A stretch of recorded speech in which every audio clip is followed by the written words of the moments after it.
चलो आज वॉइस का जिक्र कर लेते हैं। ठीक है, चैप्टर हमारा आर्टिकल का कंप्लीट हो चुका है। अब नेक्स्ट चैप्टर हमारे स्केड्यूल में जो है वो वॉइस का चैप्टर है। ठीक है, अब वॉइस का चैप्टर को एक बार देखते हैं। वॉइस में हमें पढ़ना क्या है। वॉइस में टेंसेस मेन चीज़ है हमारी, तो टेंसेस का ही आज हम डिस्कशन करने वाले हैं। ठीक है, ध्यान से देखो। वॉइस क्या होती है, तुमने खूब सुना है कि वॉइस दो होती है। वॉइस का मीनिंग जनरली क्या होता है, आपके मुंह से निकलने वाली कोई भी आवाज वॉइस है। चाहे उसमें आप एक सिंगल वर्ड बोले, चाहे आप उसमें पूरा का पूरा सेंटेंस बोले। वर्ड बोला वो वोकैबलरी में काउंट होता है, पूरा सेंटेंस बोला तो वो ग्रामर प्लस वोकैब में काउंट होता है। ओवरऑल बात यह है कि वॉइस जो है आवाज कहलाती है। आप कुछ भी बोल रहे हैं वॉइस। अब जो भी आप अपने मुंह से बोलते हैं वो दो तरीके से बोली जा सकती है, कोई भी बात हो। या तो वो एक्टिव वॉइस के रूप में बोली जाएगी, और या फिर वो पैसिव वॉइस के रूप में बोली जाएगी। सब जानते हैं, इतना बहुत बेसिक है। एक्टिव का जो मीनिंग होता है वो सक्रिय होता है, कोई चीज एक्टिव हो, कोई चीज सक्रिय हो। और पैसिव का जो मीनिंग होता है वो निष्क्रिय होता है। बात समझने वाली ये है कि जब हम एक्टिव वॉइस में कोई भी चीज बोलते हैं तो हम एक्चुअल में सेंटेंस की स्टार्टिंग सब्जेक्ट से करते हैं। सेंटेंस के बीच में एक वर्ब होती है और सेंटेंस के लास्ट में एक ऑब्जेक्ट होता है। यही इसका एक बेसिक स्ट्रक्चर है।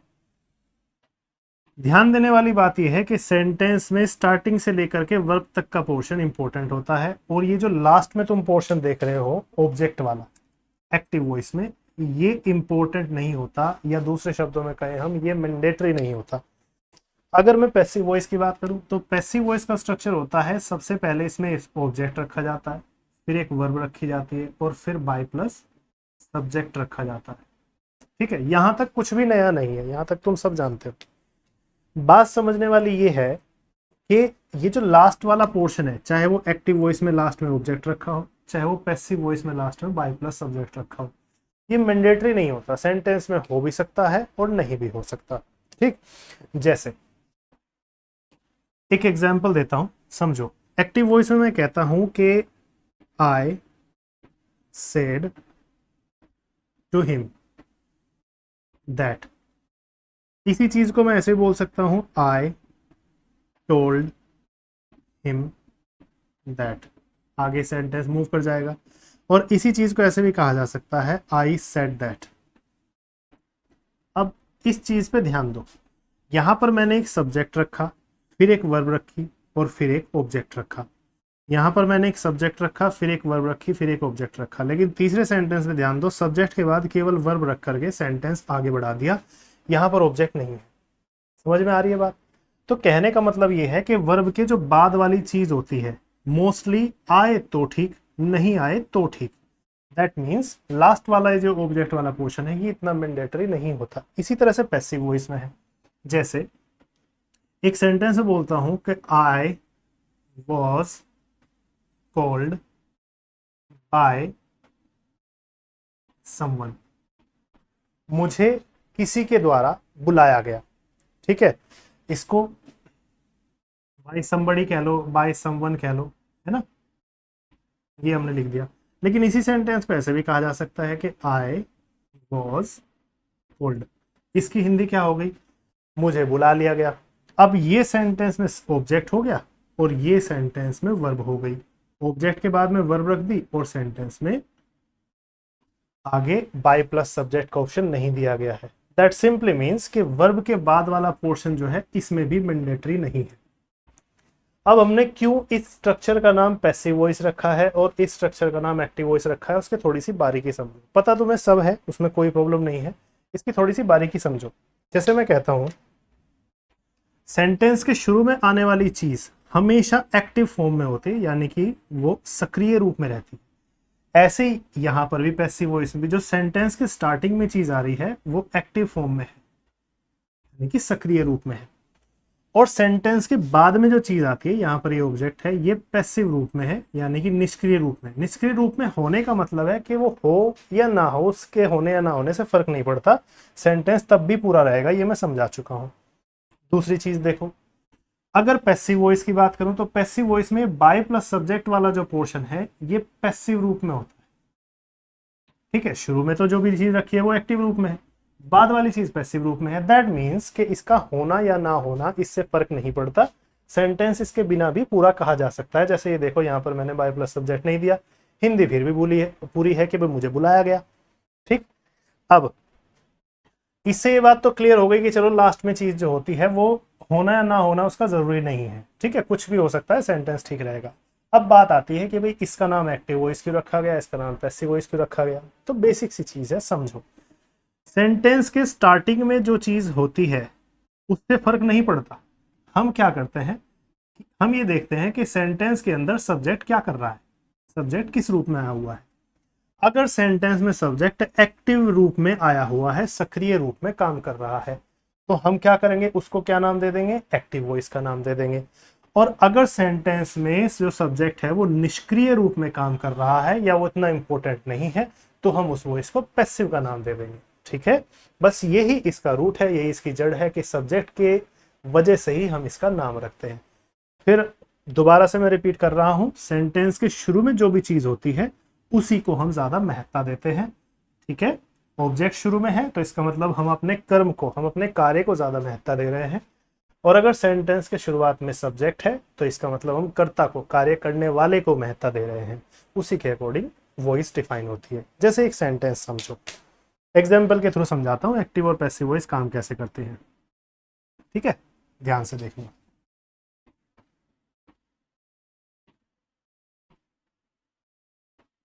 एक सेंटेंस लिखते हैं, मान लीजिए मैं घर पर आकर के अपनी मदर से पूछता हूं कि मम्मी आप क्या कर रही हैं, और वो आंसर दे रही है कि मैं खाना बना रही हूं। तो आपने मदर को मुख्य बना करके, मदर को मैंडेटरी करके सेंटेंस में सेंटेंस पूछा, तो ये कार्य करने वाला है। तो सब्जेक्ट को आपने महत्वपूर्ण बनाया, महत्ता दी, तो ये एक्टिव वॉइस हो गई। अब आपने क्वेश्चन क्या पूछा अपनी मदर से आकर के कि मम्मी क्या बन रहा है या क्या चल रहा है, वो आंसर करती है कि खाना बन रहा है। अब आपने क्या किया, आपने जो सेंटेंस पूछा, इस बार आपने कार्य को महत्ता दी थी, क्या हो रहा है, करने वाले को महत्ता नहीं दी थी। तो आंसर भी ऐसे ही आया कि खाना बन रहा है।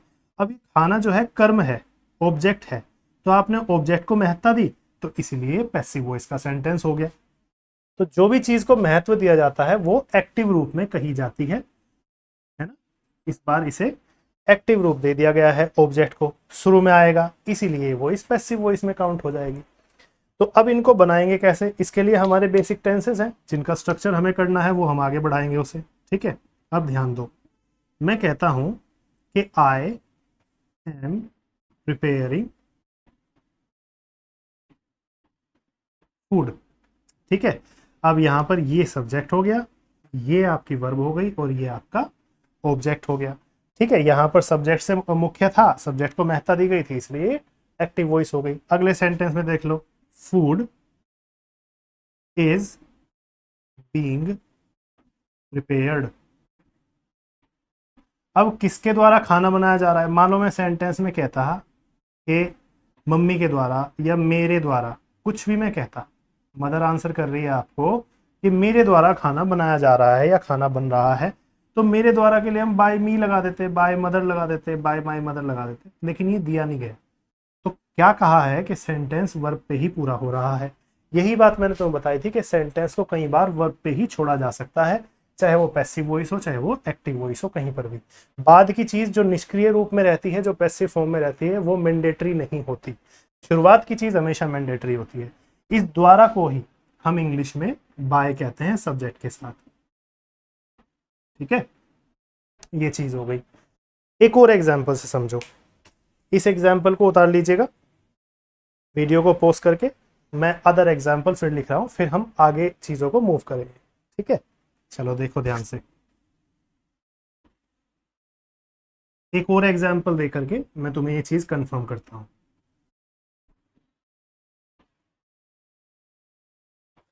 देखो, मान लीजिए मैं कहता हूं, मैं आपके पास आया और मैंने आपको आंसर दिया या कोई बात कही कि भाई एसएससी ने या एयरफोर्स ने या यूनिवर्सिटी ने रिजल्ट निकाल दिया है,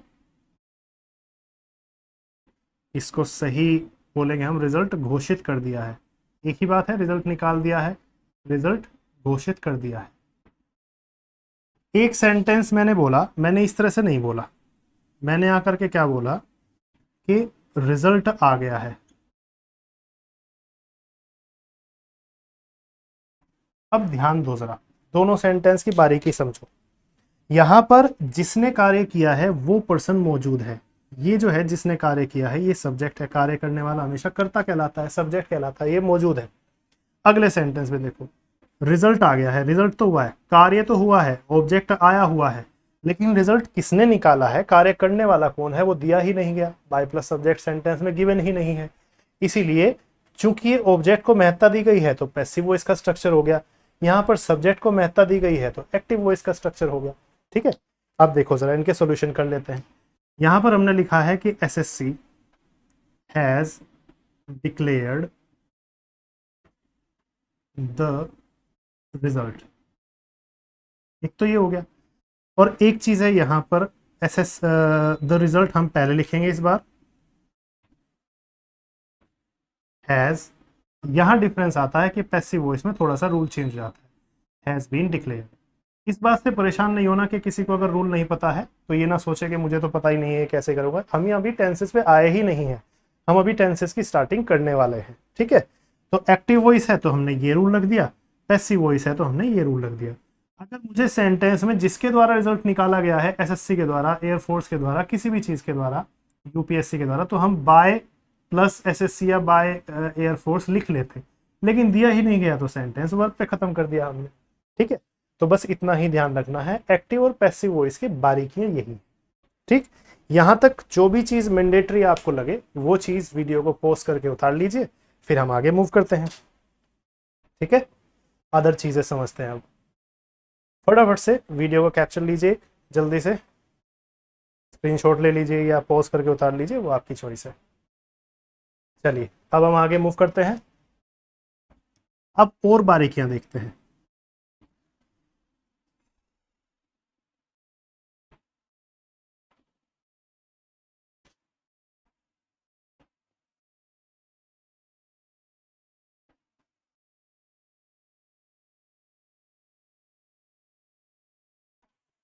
ये तो थी चलिए यहाँ तक की चीजें, अब और देखते हैं और समझते हैं चीजों को। सबसे बड़ी बात आती है कि हम जब भी अपने मुंह से आवाज निकालते हैं तो वो हम हमेशा तीन टेंसेस में निकालते हैं। या तो वो बात हम कहेंगे है के साथ, है से फिनिश होते हुए, या फिर हम वो बात कहेंगे था से फिनिश होते हुए। ठीक है, और या फिर हम वो बात कहेंगे गागी ये से फिनिश होते हुए। ये दोनों जगह चलेगा, एक्टिव वॉइस में भी और पैसिव वॉइस में भी। जो भी हम बात कहेंगे, जो भी हम आवाज अपने मुंह से निकालेंगे, उसमें क्या कहा जाएगा, ये तीन ही चीजें आ सकती हैं, चौथा कोई तरीका नहीं होता, सभी जानते हैं। क्या कहलाते हैं ये? है वाली चीजें तो कहलाती हैं प्रेजेंट टेंस की चीजें, था वाली चीजें कहलाती हैं पास्ट टेंस की चीजें, और गा गी गे वाली चीजें कहलाती हैं फ्यूचर टेंस की चीजें। क्लियर? अब बात ये आती है कि दो कंडीशंस बनती हैं जब भी आप अपने मुंह से कोई बात बोलते हैं, जब भी आप कोई भी चीज कहते हैं तो दो कंडीशंस हमेशा बनेगी। एक्टिव वॉइस में भी बन सकती है वो, पैसिव वॉइस में भी बन सकती है। क्या कंडीशंस हैं वो समझो। एक तो कंडीशन है कि वह वहां है, और एक कंडीशन है वह वहां जाता है। डिफरेंस समझ में आ गया होगा। कहने का मतलब है, मैं समझाना चाहता हूं कि कंडीशंस कैसे कैसे बनती हैं। सेंटेंस में इंडिकेशन तो होगा कि हाँ प्रेजेंट का है, पास्ट का है या फ्यूचर का है, लेकिन इसके साथ साथ एक बात होती है कि यहां पर वर्ब जो है वो मिसिंग है, वर्ब नहीं दी गई है, और यहां पर वर्ब दी गई है जिसको गो के रूप में कहा गया है। इस पर्टिकुलर सेंटेंस में गो के रूप में कहा गया है। हर टेंस में ये तीन कंडीशंस बन सकती हैं। कौन कौन सी? एक तो वर्ब का मिस होना और एक वर्ब का मौजूद होना। जब भी वर्ब मौजूद होगी तब कोई इशू नहीं आता है, लेकिन जहां वर्ब मिसिंग हो वहां पर हमें चीजें कुछ बारीकियां समझनी है। ठीक है, इसी को मैं पास्ट और फ्यूचर में भी लिख देता हूं। पास्ट में ये क्या कहलाएगा? वह वहां था। और एक सेंटेंस कहा जा सकता है वह वहां गया या फिर जाता था, दोनों में से कुछ भी बोल सकते हैं। ठीक है, जाता था कह दिया तो थोड़ी सी आदत महसूस हो जाएगी, गया तो थोड़ी बहुत देर पहले का कार्य महसूस हो जाएगा। अगली चीजें देखते हैं। यहां पर हमने क्या लिखा है फ्यूचर में कि वह वहां होगा। एक तो तरीका ये है, ठीक, और एक तरीका क्या होगा, वह वहां जाएगा। कंडीशंस पहचानो, ये काम हमारा सबसे बेसिक है, इसी चीज पर हमारे सारे टेंसेस आधारित हैं, इसी चीज पर हम सब कुछ करेंगे। ठीक है, अपनी जो हम फाउंडेशन कोर्स अपनी ग्रामर का कर रहे हैं वो इसी चीज पर आधारित है। सबको ये बात आज सीखनी है, ध्यान से देखें। यहां पर फिर से वही मिसिंग वाली कंडीशन आई है और यहां पर वर्ब गिवन है, और गिवन है कौन सी, गो के रूप में। इस चीज में देखो होगा तो कहा गया है लेकिन मिसिंग वाली कंडीशन है इस वाले में,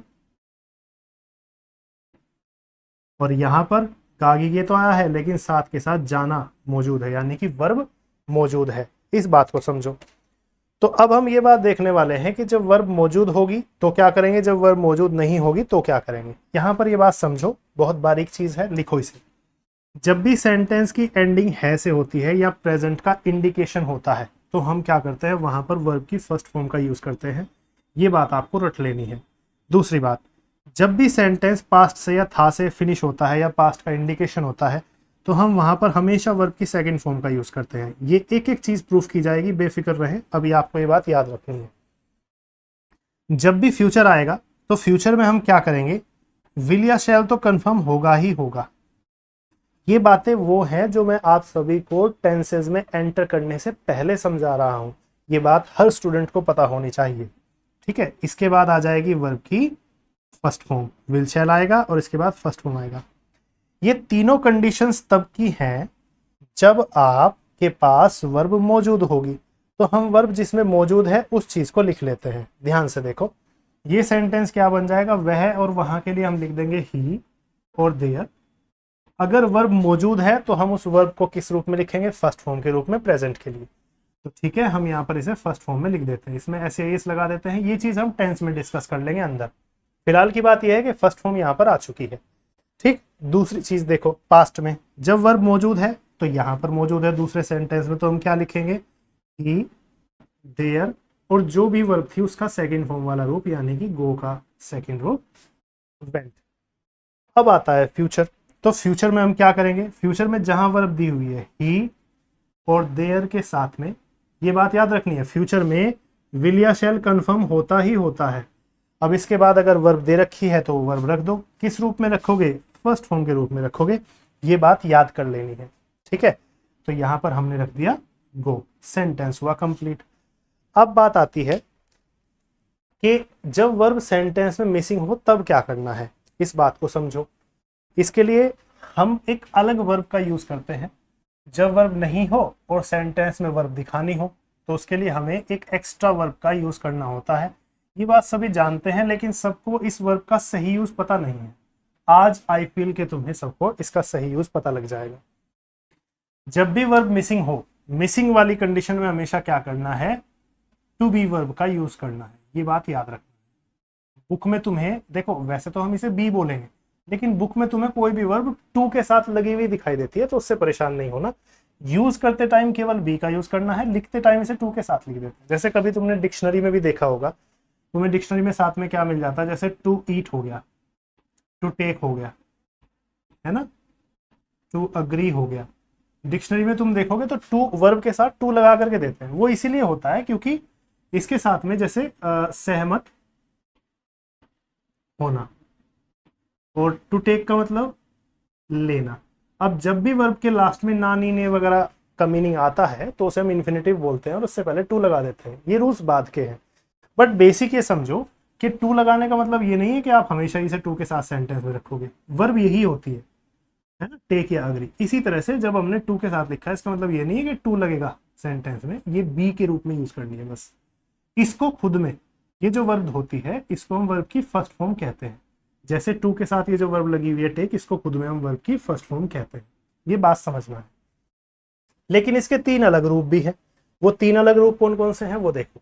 सबसे पहला रूप जो इसका है वो है वर्ब की फर्स्ट फॉर्म वाला रूप, जिसे हम कहते हैं इज आर एम। ठीक है, इसको हम बोलते हैं वर्ब की फर्स्ट फॉर्म। एक रूप है इसका वाज वर्ब, बी का। हर वर्ब के 3 रूप होते हैं, 4 रूप होते हैं। ठीक है, इसको हम बोलते हैं सेकंड फॉर्म। और एक है इसका बीन, जिसको हम बोलते हैं थर्ड फॉर्म। ठीक है, और एक होता है इसका फोर्थ फॉर्म, जब इसमें आईएनजी लगाया जाता है, इसको हम हमेशा फोर्थ फॉर्म बोलते हैं। सभी वर्ब में जिसमें भी आप आईएनजी लगाते हो तो बुक्स आपको यही सजेस्ट करेंगे कि आईएनजी वाली वर्ब को आप वर्ब की फोर्थ फॉर्म बोलो। ठीक है, अब क्या समझना है, ये जो फर्स्ट फॉर्म है ये प्रेजेंट टेंस के लिए या प्रेजेंट पार्टिसिपल के लिए फिक्स कर दी जाती है, ये बात ध्यान रखना है। जो ये सेकंड फॉर्म है किसी भी वर्ब के ले लेना, केवल बी की नहीं, कोई भी वर्ब तुम्हारे सामने है उसका जो सेकंड फॉर्म वाला रूप है उसे पास्ट पार्टिसिपल कहते हैं, या ये पास्ट टेंस के लिए फिक्स कर दी जाती है। ये जो थर्ड फॉर्म है ये परफेक्ट पार्टिसिपल के लिए यूज की जाती है या परफेक्ट टेंस में यूज की जाती है। ठीक, फोर्थ फॉर्म जो है वो कंटिन्यूटी के लिए यूज की जाती है। ठीक, अब ध्यान से सुनो, मैंने यहां पर तो लिखा है प्रेजेंट, पास्ट और परफेक्ट, और यहां पर क्या लिखा है प्रेजेंट, पास्ट और फ्यूचर। फ्यूचर यहां पर मिसिंग है क्योंकि परफेक्ट टेंस में थर्ड फॉर्म आती है और फ्यूचर क्या कहता है कि इसे चाहिए फर्स्ट। तो फर्स्ट फॉर्म देखो, फर्स्ट फॉर्म या तो ये है इज आर एम और या फिर ये है बी। ये वाली फर्स्ट फॉर्म तो हम प्रेजेंट के लिए फिक्स कर चुके हैं। दैट मीन्स अगर प्रेजेंट टेंस में वर्ब मिस हो जाए, वर्ब ना दी गई हो, तो वहां पर आपको किसका यूज करना है, इज आर एम का यूज करना है। ये बात याद रखना है, ये मिसिंग वाली कंडीशन है। ये वर्ब होगी, ये वर्ब मिस होगी तब।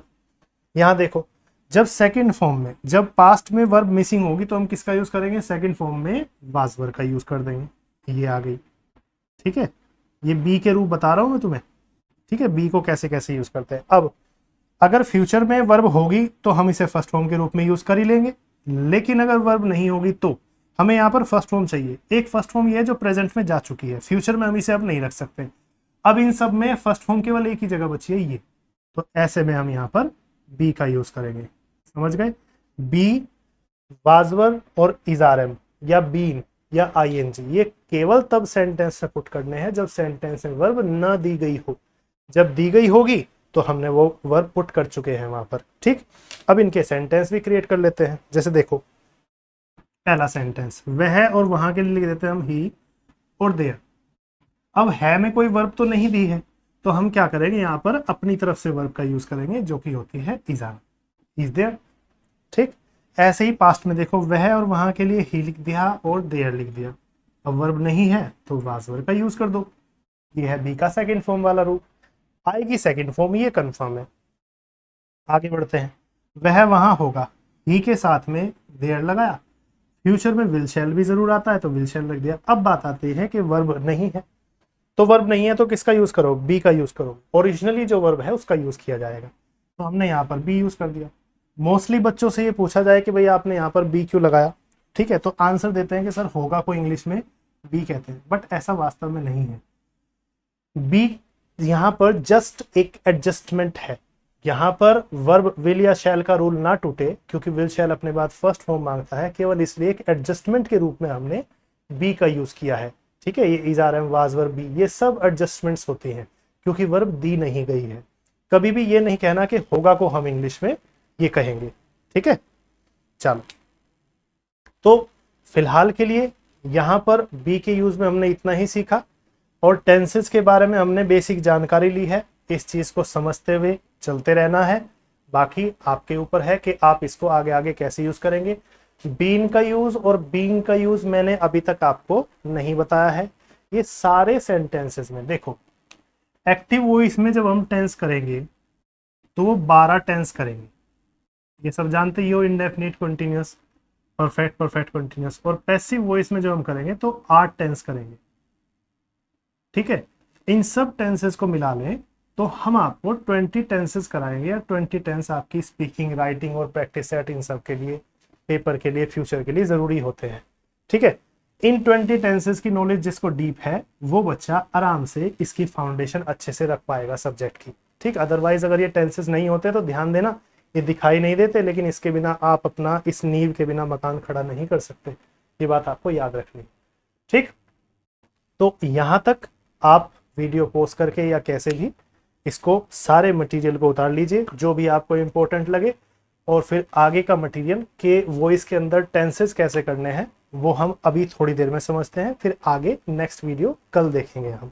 ठीक है, जल्दी से उतारिए, फिर थोड़ी सी चीज़ और बताता हूँ, फिर आगे बढ़ेंगे नेक्स्ट क्लास में। चलिए अब फिर से आते हैं हम अपने एक्टिव और पैसिव वॉइस की तरफ।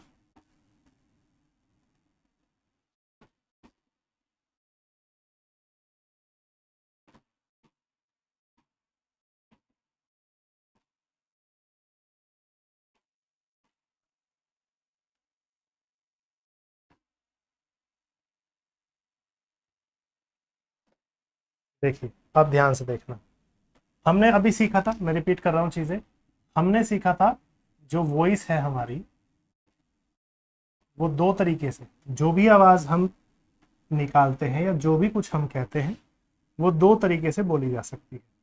ठीक है, एक्टिव और ठीक, ये चीजें हम डिटेल में समझ चुके हैं, और टेंसेस में क्या क्या कंडीशन जनरली बनती है, वर्ब का होना वर्ब का ना होना, वो सब चीजें भी हम समझ चुके हैं। अब यहाँ पर एक बात बतानी और रह जाती है, कई बार बच्चे कहते हैं कि सर हमें टेंसेस पहले कराइए और वॉइस का चैप्टर सर हमें बाद में करा देना। तो ये जो थॉट बच्चों के मन में बनी हुई है कि टेंसेस पहले करा दो सर वॉइस बाद में करा देना, ये बिल्कुल गलत है। समझो, जिस दिन से मैंने तुम्हें सेंटेंस ये बताया कि है में बनेगा या था में बनेगा या गागी में बनेगा, जैसे मान लो मैं कहता हूं कि मैं यहीं हूं, मैं यहीं पर हूं, इंग्लिश में हम बोल देंगे आई एम ओवर हियर या आई एम हियर, मैं यहीं पर हूं। ठीक, तो आपने ये जो बात बोली है ये प्रेजेंट में भी है और ये आपके मुंह से निकलने वाली आवाज भी है, यही तो आवाज होती है। और क्या होती है आवाज? ठीक है, जो भी कुछ आपने बोला वही आवाज हो गई। तो अगर मैंने टेंसेस है था या गागी ये आपको आज बताना शुरू कर दिया या वॉइस के अंदर बताना शुरू कर दिया, तो मैंने आपको टेंसेस ही तो पढ़ाने शुरू किए हैं। अगर मैं आपको बताता हूं कि भाई मैंने या मैं यहां रोज आता हूं, मान लीजिए मैंने ये चीज बोल दी आपको, तो ये आता हूं या ता है ती है ये सब आपके मुंह से निकलने वाली आवाज ही तो है। और ये ता है ती है आपने पढ़ा है क्या? प्रेजेंट इंडेफिनिट टेंस होता है, ये यही तो पढ़ रखा है, इससे ज्यादा कुछ नहीं पढ़ा। ठीक, तो अगर आपको ये पता है कि ये प्रेजेंट इंडेफिनिट टेंस है और आपको ये भी पता है कि सर हम टेंस पहले करना चाहते हैं, तो आपको ये भी तो पता होना चाहिए कि ये आपने कुछ बोला ही तो है, ये आपकी आवाज ही तो है, तो ये वॉइस के अंदर है। दैट सिंपली मीन्स कि जिस दिन मैंने आपको प्रेजेंट इंडेफिनिट टेंस कराना शुरू करा दिया, समझ लो कि मैंने आपको टेंसेस कराने शुरू करा दिए। ओवरऑल कहूं तो वॉइस और टेंसेस एक ही चीज है, या फिर दूसरी कहूं तो वॉइस के अंदर ही टेंसेस आते हैं, टेंसेस अलग चीज नहीं होते। ये मिथ हमारे मन में बना क्यों हुआ है? कई बार बच्चे परेशान रहते हैं, वो सोचते रहते हैं टेंस अलग है वॉइस अलग है। वो इसीलिए है कि 12th स्टैंडर्ड तक की जो बुक्स होती है उसमें मोस्टली टेंसेस अलग होते हैं और वॉइस का चैप्टर अलग होता है। वो एक तो वहां से मिथ बन गया। दूसरी बात, 12th स्टैंडर्ड तक मोस्टली बच्चे ध्यान ही नहीं देते कि टेंसेस की बारीकी क्या है, इसलिए उनको ये डिफरेंस नहीं पता होता कि वॉइस और टेंसेस एक्चुअली होते क्या है, बस पढ़ते रहते हैं। ठीक है, देखो 12th स्टैंडर्ड तक हम मार्क्स ओरिएंटेड होते हैं, अभी हम स्किल ओरिएंटेड हैं, अभी हम स्किल सीख रहे हैं, तो हमें ये सारी बारीकियां पता होनी चाहिए। ठीक, यही एक छोटी सी बारीकी थी कि जो वॉइस और टेंसेस एक ही होते हैं, ये मुझे सबको बताना था, ये मैं बता चुका हूं। तो अब आगे का स्टेप क्या होगा, जो हमारी नेक्स्ट क्लास होने वाली है, उस नेक्स्ट क्लास में आपको कुछ नहीं करना है। टेंसेस शुरू कर रहे हैं हम अपने, वॉइस का चैप्टर शुरू हो चुका है और यहाँ पर आपको टेंसेस हेडिंग डालना होगा। नेक्स्ट क्लास की ये चीज़ मैं आपको अपडेट करा करके जा रहा हूँ। और टेंसेस में आप ब्रैकेट में लिख लेंगे एक्टिव वॉइस, और इसका सबसे पहला हेडिंग होगा एक्टिव वॉइस। के सामने आप एक स्ट्रक्चर भी लिख लेंगे, इसमें हमेशा सब्जेक्ट होता है, वर्ब होती है और एक ऑब्जेक्ट होता है। ये हर जगह होगा सब्जेक्ट ऑब्जेक्ट, इसको रटना छोड़ देना है। बीच की वर्ब के चेंज होने से टेंस का रूल बदलेगा, इसी को हमें समझना है। ठीक है, तो यहाँ पर आपको सबसे पहला हेडिंग जो डाल लेना है एक्टिव वॉइस का, वो होगा प्रेजेंट इंडेफिनिट टेंस। ये आपका कल की क्लास का स्टार्टिंग है। वॉइस के चैप्टर की स्टार्टिंग मेरी तरफ से हो चुकी है। आज के लिए क्लास में इतना ही रखते हैं, बाकी नेक्स्ट क्लास में मिलते हैं। ठीक है, और इसके अलावा कोई भी आपको हेल्प चाहिए हो तो कमेंट सेक्शन में बता दो, कुछ भी चीज़, कुछ भी क्वेरी हो कॉम्पिटिटिव एग्जाम्स के बारे में, वो चीज़ बड़े आराम से फ्रीली फील करके आप पूछ सकते हैं। ठीक है, आज के लिए क्लास में इतना ही रखते हैं। Have a good day.